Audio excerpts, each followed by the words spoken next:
Welcome to Marshfield, a small town just outside of Springfield at the bottom of Missouri. Marshfield is known for... let me just take a look here. Marshfield... Dan Hendricks, Director of AI Safety? Okay, so it's not known for much. Probably should have expected that considering the whopping 6,000 people that live there. But one of those people is a guy named Jordan, and on July 9th, 2024, he decided to attend a local Yu-Gi-Oh! Tournament. For this event, Jordan decided to bring Altergeist, an art type known for being incredibly grindy, typically aiming to play a slow, control game and grind your opponent out of resources. A very powerful strategy, if this was 2019. In the modern era, this deck kinda blows. But this was just a casual local tournament, so bringing pet decks and off-meta strategies is to be expected, and typically these kind of events are created for more casual players to have a bit of fun. Well, typically that's who you'd expect to come. Our story takes place during the 4th round of this event. Jordan had made his way over to his assigned table and taken a seat. Sitting directly across from him was his round 4 opponent, a man who goes by the name Burkhart. Now, Burkhart had gathered a bit of a reputation for himself. Not a very good one, but a reputation nonetheless. He was known for being an awfully sweaty player, the kind of guy who would rock up to these events always playing the latest and greatest meta decks. Only despite playing the best stuff, he never really managed to win much. Despite this, he kept on trying anyway, and today was no exception, with his deck of choice being none other than Snake Eye. Snake Eye is an art type I always have trouble describing in these videos, as its playstyle is basically just a load of complete and utter bullshit, as the deck does just about everything. For reference, in Yu-Gi-Oh's official simulator Master Duel, Snake Eye is still considered one of, if not the best deck, and has been so for over a year. So it's safe to say, Jordan wasn't favoured in this matchup. The match between these two was a long one, which kinda makes sense considering the grindy nature of Altergeist, combined with Snake Eye combos typically being quite long, only amplified by the fact that Burkhart wasn't very proficient at them. This match was going on so long that it was approaching the time limit for the round. It was at this point that Burkhart started acting a little suspicious. Every single one of his plays had grinded to a snail's pace, with even the most basic of choices taking him minutes to decide. It was fairly obvious what he was trying to do. In Yu-Gi-Oh! There are time rules. Essentially, when the time limit for the round is reached, the player with the most life points is deemed the winner. Burkhart's field was in a very rough state, and he was running out of resources. He was going to lose this game on the very next turn. But he did have a slight life point lead after dealing battle damage earlier in the game. So he'd come up with a brilliant plan. Stall for time by playing exceptionally slowly, which is most definitely against the rules.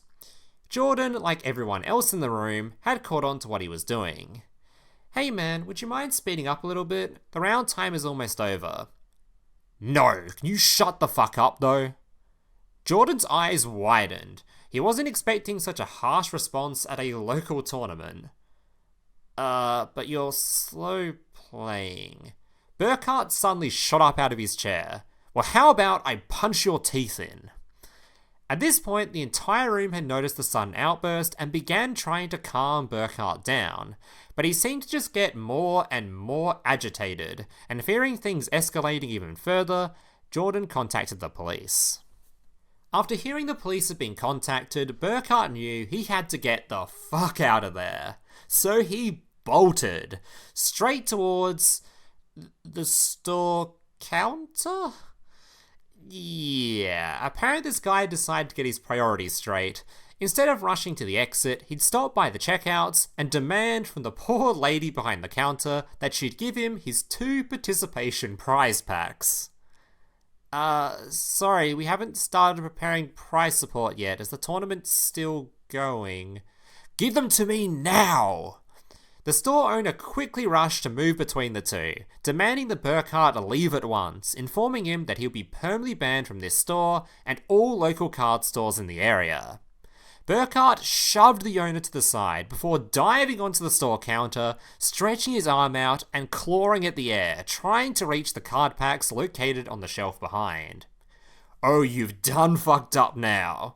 Unfortunately for Burkhart, the store owner had formerly been a part of the military, and he'd had enough of his shit. He grabbed Burkhart by the waist, dragged him off the counter before slamming him straight into the floor, where he subdued him until the police arrived. But that's not quite where this story ends, as things are about to get a whole lot worse for Burkhart.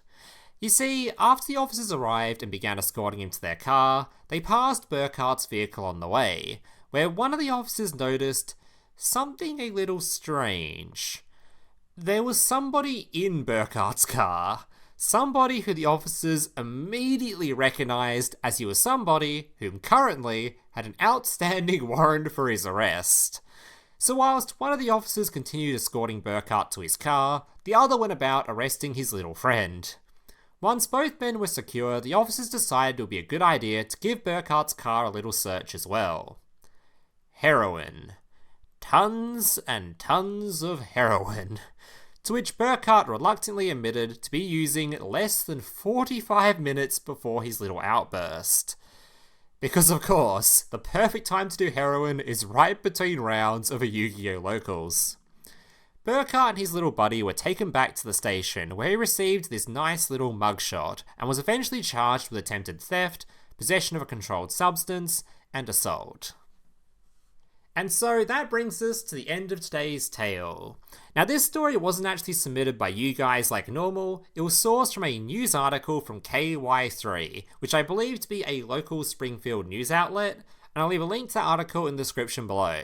But I'd also like to give a quick shout out to Mega Capital G, a channel that also covered this story in a video, which also provided a ton of eyewitness accounts, which made making this video a hell of a lot easier.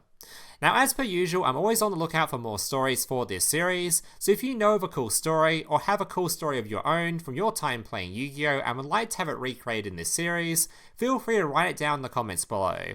Just make sure to leave enough context and detail so I can turn it into a full video. If you enjoyed this video, make sure to leave a like and subscribe to the channel. And if you'd like to see more stories just like this one, I've created a full playlist of this series, which I'll leave at the top of the description, or you can click that little card on screen now. Thank you guys for watching and I hope to see you in the next one. Laters.